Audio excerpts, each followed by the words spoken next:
A 5, 6, 7, 8. No, actually, I won't be doing the musical of all musicals, but it's relevant. I know that Trey's gonna do this early, but you're a talented dancer. Yes. You moved to New York City to become a dancer. I did. Okay, Trey's gonna do that. I'm gonna do the stuff about the sexy time because I wanted to do the sexy time with you. No, I mean we've met. I know. Stop, my man's here. I'm just kidding. No, we met a long time ago. Anyways, oh, Miss Trey's having a little sip of her water after she called me community dick at the top of our season. Anyways, Wow, and I've never been forgiven. she's not. But I also never apologized. I know. Cynthia. Hey, Rubo. Cynthia, let me show you how this goes. Ooh. Hey, sister. Hi. I didn't realize at the time what the impact of my words would be. It just came out. I wasn't thinking. I'm sorry. I apologize. I hope that you could find it within your heart to forgive me. I can.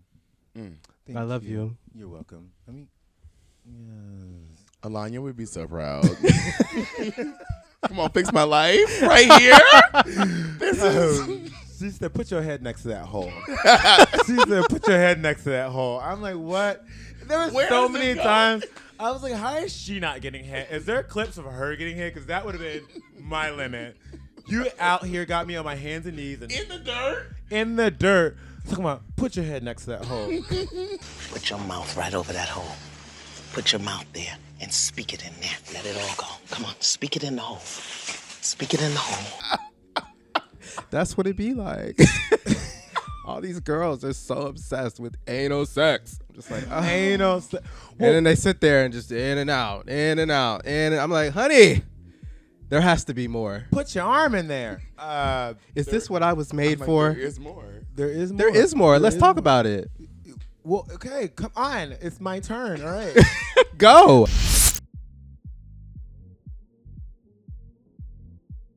You recently, and majority of the podcast that you do with Cruising Confessionals, which is powered by Civvies. Yep. In your view, why is sexual exploration such a powerful tool of self-discovery and maybe even self-acceptance? Ooh, that's a great question. And I think for me, I mean, I can only talk from my experience. It's been really helpful for me to build like life skills, like boundary setting, advocating for myself, getting clear about what I want and intentionality, right? And though, yeah, just like being able to use those same skills in every other aspect of my life has been like chef's kiss. And I really did start to learn them in the bedroom when I was exploring sex and kink and all those things. So Was it a good self-appreciation type? Did you eventually, or even now, do you find that you appreciate yourself more by being able to free yourself, or at least, I don't know, maybe you open up other people's kink door? oh God, I don't want that responsibility. No, you. Well, like, okay, so like, yes, there is a level of acceptance that I'm able to, like, knowing,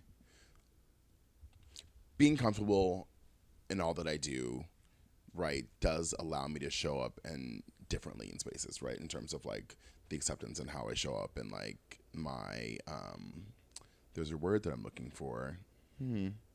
Take your time, honey, because I didn't know a lot of words either. Took me a while. I've seen you at Hustlers, at Boxers. I've done that.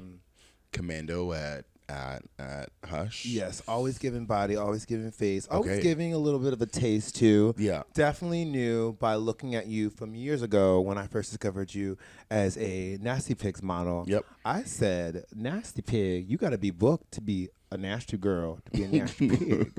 In a recent podcast with, the show that you're doing, you mentioned, I am not vanilla. That is accurate. I am not vanilla.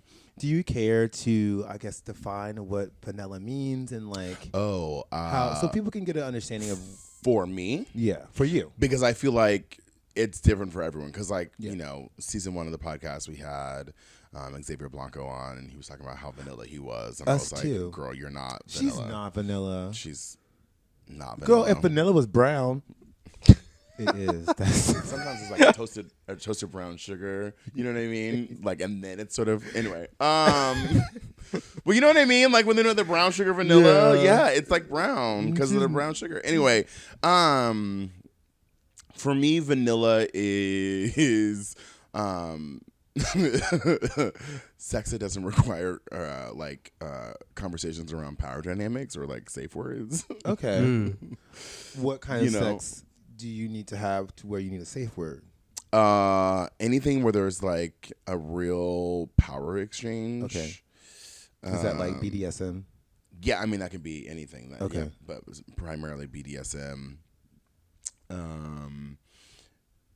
Anything where someone's, I don't want to say safety, but their comfort might be compromised. Their nerves are being plucked. Yeah, you wanna just like have a conversation. Well, now I want to know which one. Baby, there's so many. Okay, there's one that I'm never gonna yuck anybody's yum. See, she's fishing for something, and she just fishing for anything. I don't. She just wants you to talk about your kink, your feet. I have so many kinks. And you get to pick whichever one you want to tell the girls that might have people going. Now wait a minute. It's not race play, so it's wait a minute. Now we're going. Now that's not going to be one of them. You're not going to have me, bitch. I didn't tell you to call me worthless for real. I just want you to not that word. Okay, that is and that's a good segue for another story. I had that job one time when I first moved to Hell's Kitchen. I was able to somehow, through a neighbor, get a job as cash. Yes, you know that one? Yes, sure. I was terrible at it, though. Why? It's because I didn't know how to be, like, derogatory or, like, degrade someone. Yeah, I'm horrible at it. I'm so bad at it. I really wanted someone to write me a script, tell me what to say. I really needed some direction, but it wasn't one of those situations. Like, I had to, like... And honestly, looking back, and I remember I had a 9-to-5 job back then too, and he stopped calling me for whatever reason. I was looking through the text messages because it was supposed to be via text. Yes, got fired. Yeah. And I was like, every other word was bitch. I was like, this is not degrading. This is how I talk to my friends. He probably thought you were in love with him. Yeah. He was like, this is not what I signed up for. At the end of the whole thing, he was like, you have a really nice voice. You should be a singer. And I was like, oh, thank you. Oh, my God. Meanwhile, you were just like femming out on the other side of the line. Yeah, girl. I told him, do it real good. Blow it out. I never got all the money I wanted either out of that whole thing. But yeah, because you weren't good at your job. No, I got let go from that. Anyway. I'm so sorry. People have asked those things of me, and I'm not like that. Really? Okay. Oh, I get into that. When the people are like, oh, I love being called names. I'll be like, oh, here. I got a list. And then you just, but it makes it kind of like in that venture. Maybe this is me realizing I need more than vanilla sex as well. Because like there's like on the way, I'm sort of anxious the same way it is before I give a performance. Like before we do the podcast, before I go Vogue or do Realness. It's like, there's a challenge ahead of me. I'm doing something new and exciting and different. Yeah. And how well are you able to fulfill the role? Yeah. And your satisfaction and your partner's satisfaction is becomes evidence. Yeah. Like, oh, did it work? Mm-hmm. Was I convincing? Mm-hmm. So they're like, meanwhile, you're on your way over there to degrade them. Like, I want you to say this. No. Throw the list out. You're like, I got my own script. I came prepared. I'm gonna call you what I want to call you. I'm gonna call you what I was. That reminds me of the episode of. You toad. Tokyo Tony got her own spinoff of a dating show, and she came with some white man. She's like, "Who keeps giving her a TV show?" But I'm telling you, I was obsessed with whatever that show was, honey. We was in here watching it the last time we filmed. Get your face down here and eat my pussy. I was like, Jesus Christ, Tokyo Tony, you're missing a nail, and they let you on TV. Now I'm the bossy. If I get in your face like this and say, "You sit your ass down now and eat my," I think I'd do it. okay, he wins.